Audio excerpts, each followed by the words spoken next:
हरे अम्मा सहस्रशी रेखा पुरुषा सहस्राक्षः सहस्रपात स भूमिगुं सर्वतस्पृतवात्यतिष्ठदसाङ्गुलाम्मा पुरुषाय वेदगुं सर्वं यद्भूतं च भाव्यं माम् ऊतामृतद्वासेशानो जादान्नेन तिरोहति। मैं प्रोफेसर धर्मेंद्र तिवारी, जुथालाल संस्कृत महाविद्यालय, मझवलिया, पश्चिमी चंपारण, वेद विभाग। मैं उपशास्त्री वेद विषय के संबंध में परिचर्चा करने जा रहा हूं। उपशास्त्री में याज्ञवल्क्य शिक्षा नामक पुस्तक के विषय पर हम परिचर्चा करने जा रहे हैं। किसी भी विषय के लिए उसके व्याकरण का होना अनिवार्य है, क्योंकि शुद्ध से उसको पढ़ा जाए, उसका उच्चारण किया जाए, उसका अर्थ किया जाए, उसके अर्थ को समझा जाए, उस शब्द को कैसे कहाँ किस शब्द को व्यवहार करना है, उसका कैसे उपयोग है, क्या उसका अर्थ है, उसका भाव क्या है, इन सब चीजों को जानकारी के लिए, किसी भी विषय की जानकारी के लिए उसका व्याकरण अपेक्षित है। उसी प्रकार वेद के उच्चारण में सुगमता के लिए, सुलभता के लिए और उसकी अर्थ को भली भांति जानने के लिए याज्ञवल्क्य शिक्षा को महर्षि याज्ञवल्क्य ने, जोगी याज्ञवल्क्य ने अपनी याज्ञवल्क्य शिक्षा की रचना की और उसके द्वारा वर्ण स्वर को, वर्णों के बारे में, उदात्त अनुदात्त और सरित के बारे में ज्ञान के लिए, ताकि वेदों के मंत्रों के उच्चारण में सुलभता हो, उसके अर्थ को लोग भली भांति जान लें और किस शब्द का कहाँ कैसे प्रयोग होना चाहिए। और मान लीजिए कहीं एक व्यक्ति है तो उसके हिसाब से मंत्र बना हुआ है और वहां एक के बदला अनेक यदि हो जाए या दो व्यक्ति हो जाए तो वहां जो उसके मंत्र में, भाव में, स्वरूप में अंतर करने के लिए व्याकरण की जानकारी अनिवार्य है। बिना व्याकरण का न आदमी शुद्ध बोल सकता है, न शुद्ध उसका अर्थ निकाल सकता है। इसके लिए जो है सो महर्षि जोगी याज्ञवल्क्य ने याज्ञवल्क्य शिक्षा की रचना की। तो सबसे पहले उन्होंने मंगलाचरण किया।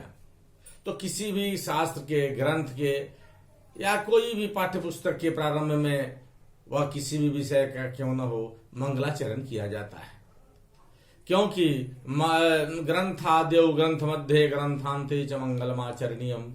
ग्रंथ के आदि में, ग्रंथ के मध्य में और ग्रंथ के अंत में मंगलाचरण करना चाहिए, ताकि उसमें किसी तरह की विघ्न बाधा नहीं आवे।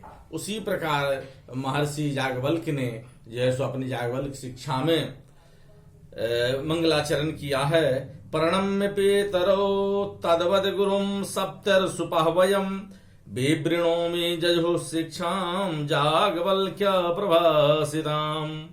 अत शब्द आनंतर्जार्थोपि स्वरूपतो मंगल प्रयोजना, अर्थात आनंतर्ज अर्थ के लिए भी जो है इसके मंगल के स्वरूप का, इसके स्वरूप का प्रयोजन है, मंगलार्थ शब्द का प्रयोजन है। अन्यार्थ माननीय मानदध्यादित तथा च स्मृति ओंकार शब्दस्य द्वावितौ ब्रह्मणा पुरा कंठ भित्वा विनिर्जातौ तेन मांगलिका उभौ इति। अतएव कात्यायनस्य,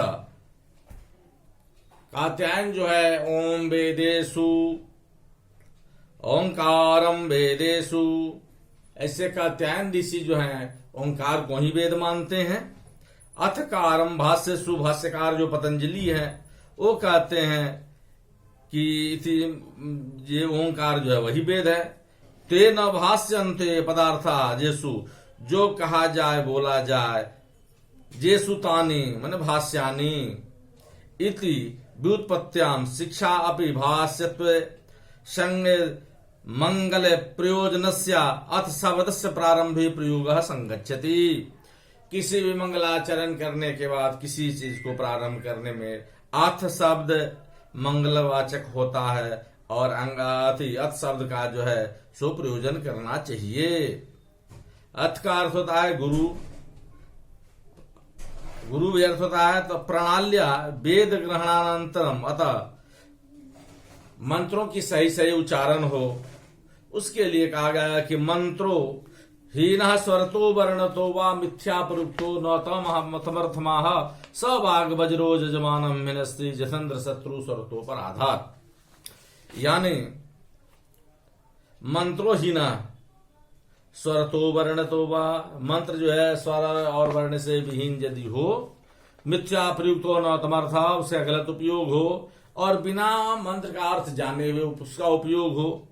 सबाग वज्रो जजमानम हिनस्ति, वह वज्र रूपी बाण हो करके जजमानम हिनस्ति यानी जजमान के ऊपर गिरता है। जथेन्द्र शत्रु स्वरतो पर, जैसे इंद्र के शत्रु हिनस्ति जथेन्द्र शत्रु सर्वतोपराध, जिसके जैसे इंद्र के शत्रु वृत्रासुर पर हुआ। वृत्रासुर जो है सो इंद्र की गति प्राप्त करने के लिए सरस्वती यज्ञ करा रहा था और वह मंत्र जप पा रहा था कि इंद्र शत्रुर वर्धस्व। तो वहां पर जो है सो भगवती सरस्वती जाके जी वहां पर बैठ गई और ब्राह्मणों ने मंत्र के उच्चारण में भेद कर दिया। स्वर भेद होने से उसका अर्थ बदल गया। तो इंद्र शत्रुर्वस्व, इस मंत्र में स्वर भंग होने से तत्पुरुष समास की जगह पर बहुब्रीहि समास हो गया। माने उस मंत्र का अर्थ था कि इंद्र हमारे शत्रु, हम लोग बढ़े और हमारे शत्रु इंद्र हम लोगों के द्वारा मारा जाए, किंतु भेद बदल जाने से उसका अर्थ बदल गया, वर्ण स्वर बदल जाने से उसका अर्थ बदल गया और अर्थ हो गया कि इंद्र जो है वो हमारे जो शत्रु हैं वो बढ़े और उनके द्वारा हम लोग राक्षस लोग मारे जाएं। यानी तत्पुरुष समास के जगह पर बहुब्रीहि समास हो गया। अन्य पद पदार्थो बहुब्रीहि, जिसमें अन्य पद की प्रधानता रहती है उसे बहुब्रीहि समास कहते हैं। तो स्वर भेद से जो है वृत्रासुर जो है वह मंत्र अशुद्ध हो गई। जब अशुद्ध मंत्र हो गया तो इंद्र के द्वारा वो मारा गया।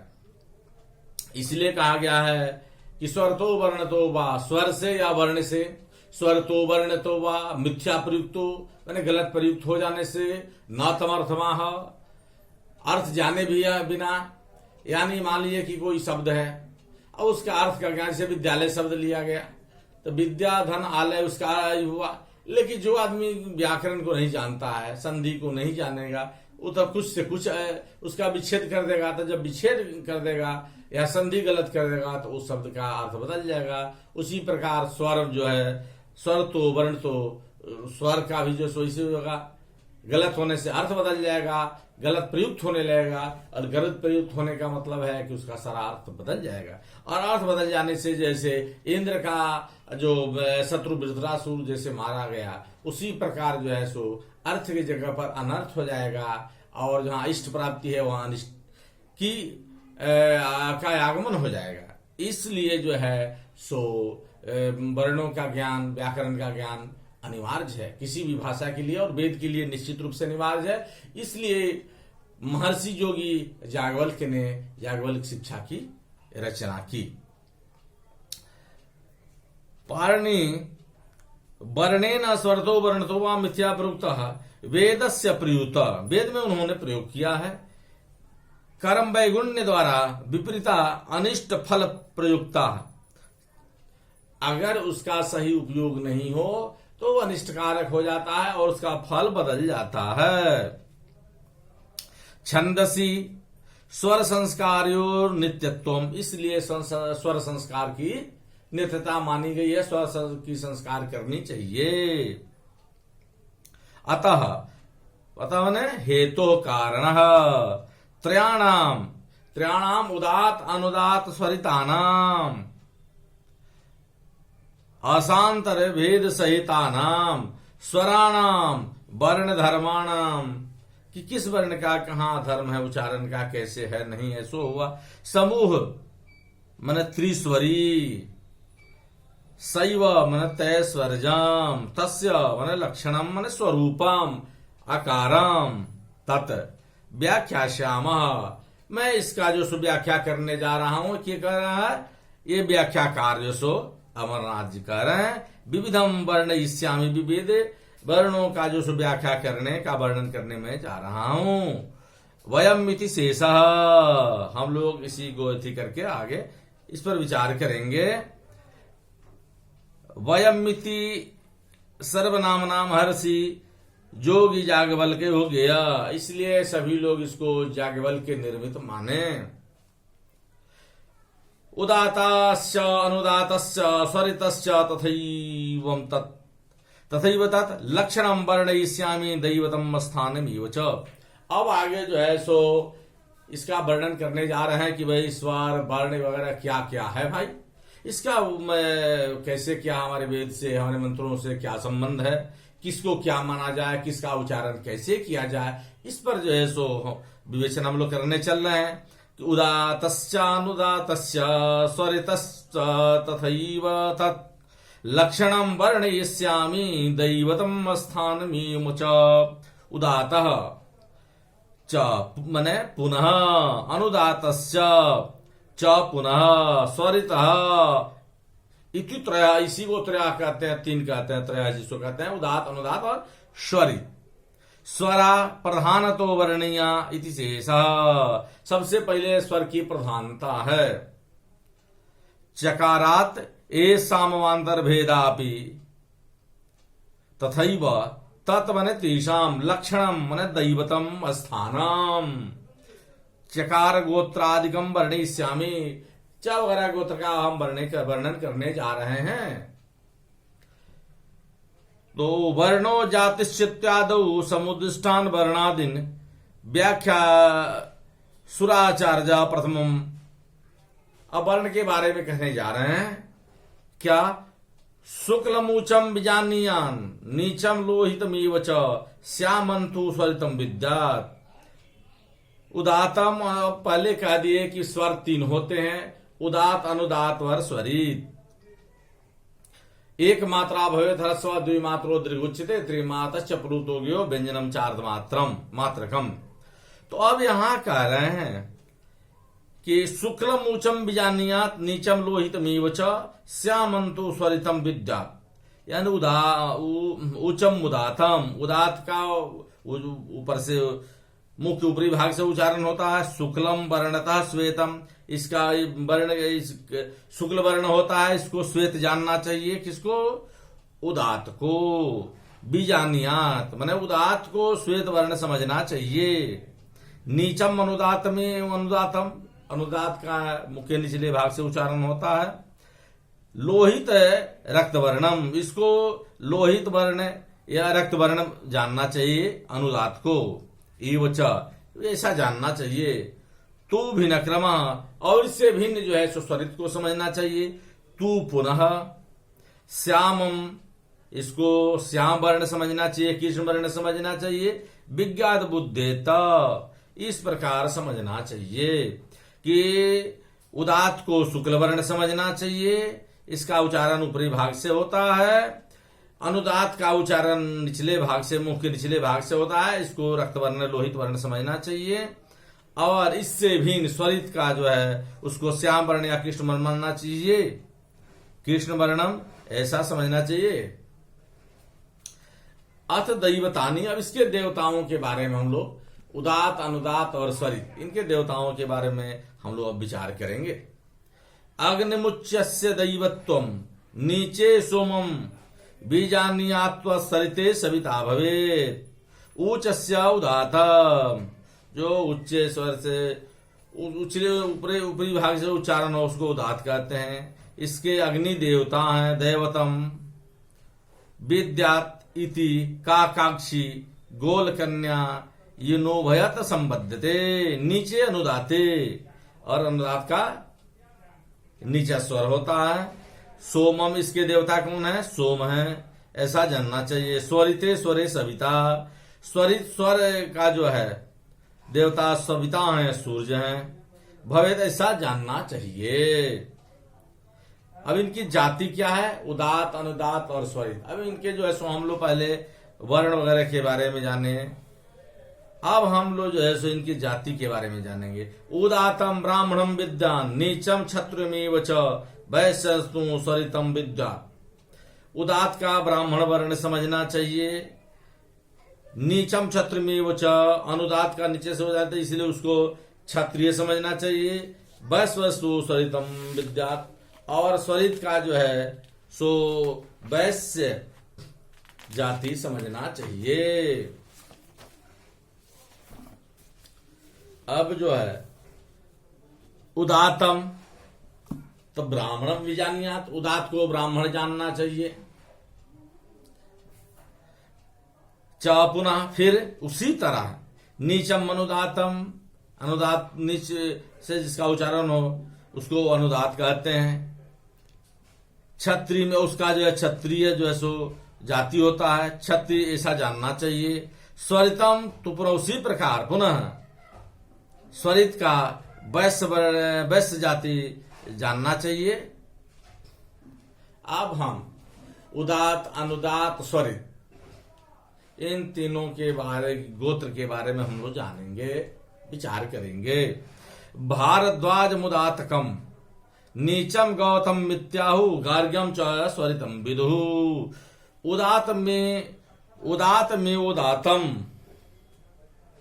भारद्वाजम भरद्वाज गोत्र वंतम विद्यात, विद्यात काकाक्षी गोत्रस्य, यानी उदात अनुदातकम, भारद्वाज गौतम उदातकम, उदात को भारद्वाज गोत्र वाला समझना चाहिए। नीचम अनुदातम, और अनुदात को जो है सो गौतम गोत्र वाला समझना चाहिए। इस प्रकार कहा गया है। बूधाइति शेषा एवं उत्तरत्रापि स्वरितः च, पुनः उसी प्रकार स्वरित को गर्ग गोत्रीय समझना चाहिए। यानी उदात, अनुदात और स्वरित तीन हो गए। अब भाई इन लोगों के जाति के बाद इन लोगों के गोत्र के बारे में हम लोग विचार करेंगे। तो उदात का जो है सो भारद्वाज गोत्र समझना चाहिए, अनुदात का गौतम गोत्र समझना चाहिए, और स्वरित का गर्ग गोत्र समझना चाहिए, ऐसा कहा गया है। अब हम लोग जो है सो इसके छंद के बारे में विचार करेंगे। तो विद्यादुदातम गायत्रम नीचम त्रैष्टुभमेव च, जागतम स्वरितम विद्या देवमेव नियोगतः। उदातम, अब तीनों स्वर के छंद के बारे में हम जानेंगे कि भाई उदात का क्या स्वर है, अनुदात का क्या स्वर है, स्वरित का क्या स्वर है। तो विद्यादुदातम गायत्रम नीचम त्रैष्टुभमेव च, जागतम स्वरितम विद्या देवमेव नियोगतः। गायत्रम गायत्री छंदकम, उदात को गायत्री छंद समझना चाहिए। नीचम अनुदातम, और अनुदात को त्रैष्टुभ छंद। उसी प्रकार स्वरित का जगती छंद जानना चाहिए। यानी तीनों स्वर जो हैं उदात, अनुदात, स्वरित। अब इसके छंद के बारे में हम जब चलते हैं तो उदात का जो है गायत्री छंद मानना चाहिए, अनुदात का त्रैष्टुभ छंद मानना चाहिए, और स्वरित का जगती छंद मानना चाहिए।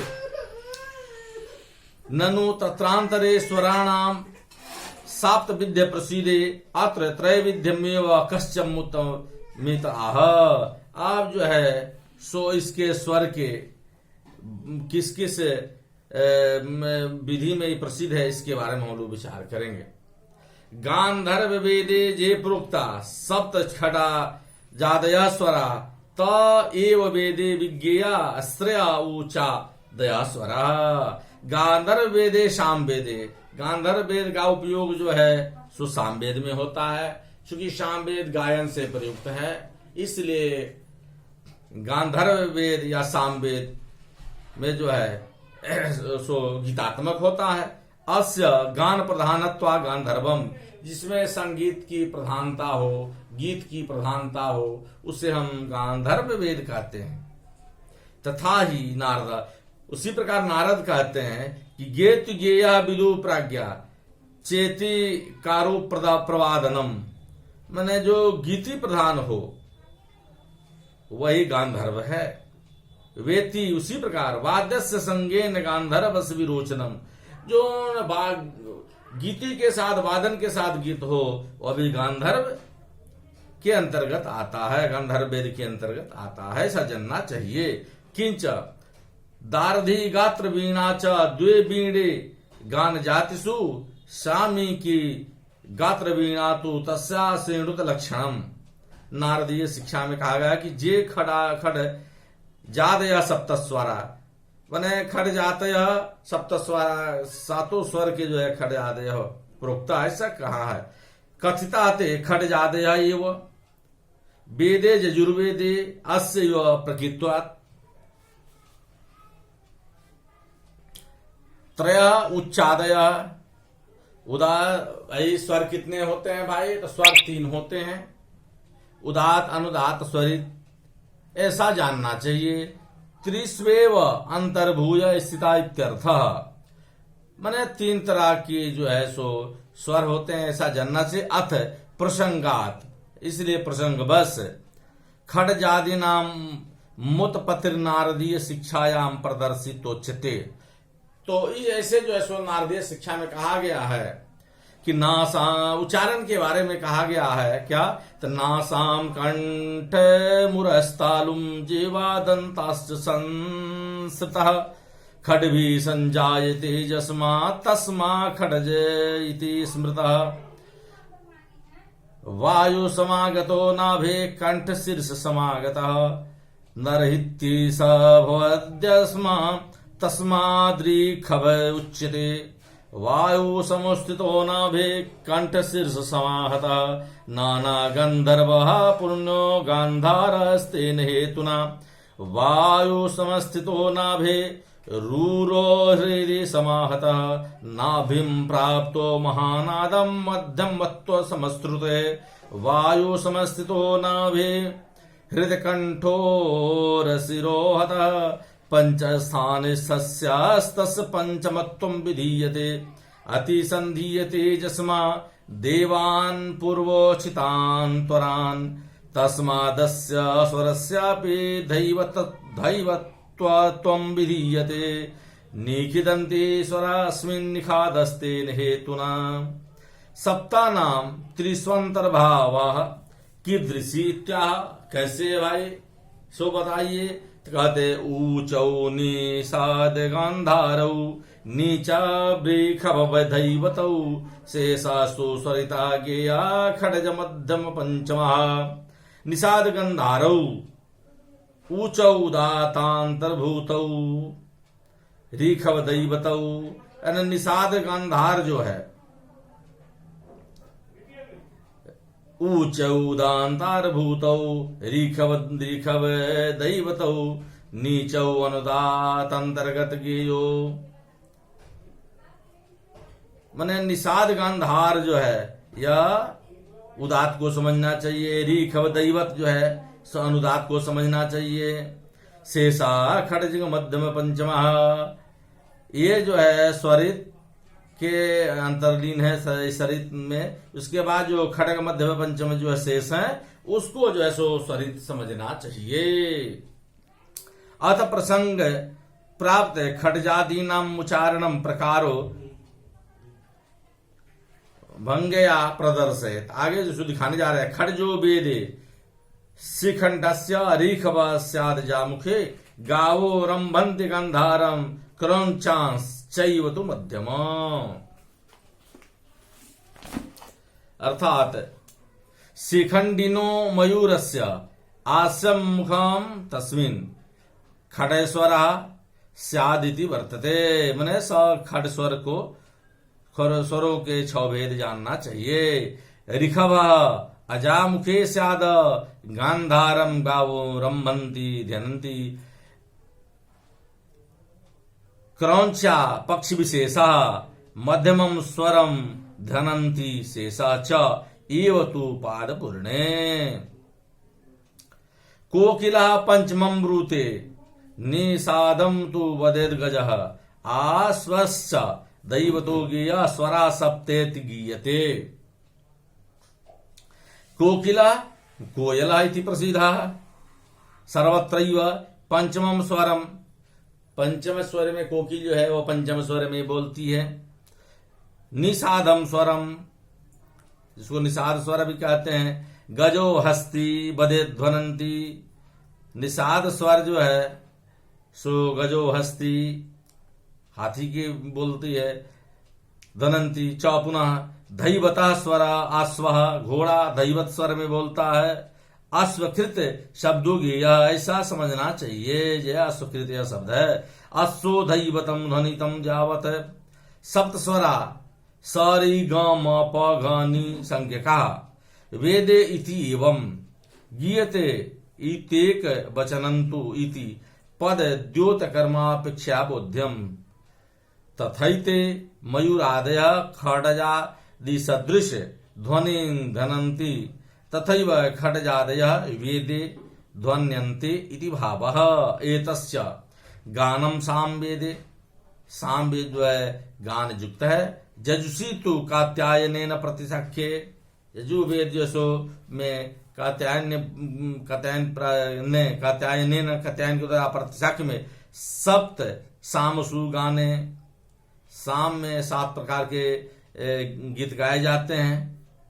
त्रिम जजुर्मंत्रेषु जजुर ब्राह्मणेषु एकम शिक्षाद्यंगेषु यज्ञ कर्मणि च इति विषय भेदस्योक्तत्वात्। यानी कोई वेद ज्ञाता यज्ञ स्थल पर गया यज्ञ कराने के लिए, तो वहां पर जो है सो वेद मंत्र स्वतः है, तो वहां पर कहां पर परिवर्तन किया जाएगा, एक वचन द्विवचन स्त्रीलिंग पुल्लिंग इस सब का ज्ञान जो है सो कराने के लिए इसका ज्ञान याज्ञवल्क्य की शिक्षा का ज्ञान अनिवार्य है। और वही विद्वान जो व्याकरण के बारे में जानता हो, याज्ञवल्क्य की शिक्षा के बारे में जानकारी होगी, वही मंत्रों का सही उपयोग कर पाएगा और उस पर अपने जस को प्राप्ति करेगा। तत्रैव षष्ठे पद्ये त्रया एदेति व्यवस्थापितत्वाच्च उदात्ताश्च त्रया एष स्वरा बोध्या। उदात्त आदि 3 तरह के स्वर का ज्ञान होता है। 3 तरह के जो स्वर होते हैं, उदात्त अनुदात्त और स्वरित। न च अत्यादीनाम अष्टविध स्वराणाम अधिकानामपि पृथक विधानात् विरोध संकया तेषाम स्वरित भेदे नैव गतार्थत्वात् एवं प्रचयस्यापि स्वरिते गतार्था उदातानुदात योर्जोग इत्यादिनाम वर्णयिष्ये। अथम मात्रा। अब जो है सो हम लोग उदात अनुदात स्वरित के बारे में जानकारी प्राप्त कर लिए। अब आगे जो है हम लोग मात्रा के बारे में कि किस मंत्र के किस वर्ण में कितना मात्रा का समय लगाना चाहिए ताकि किसी तरह की अशुद्धि नहीं हो।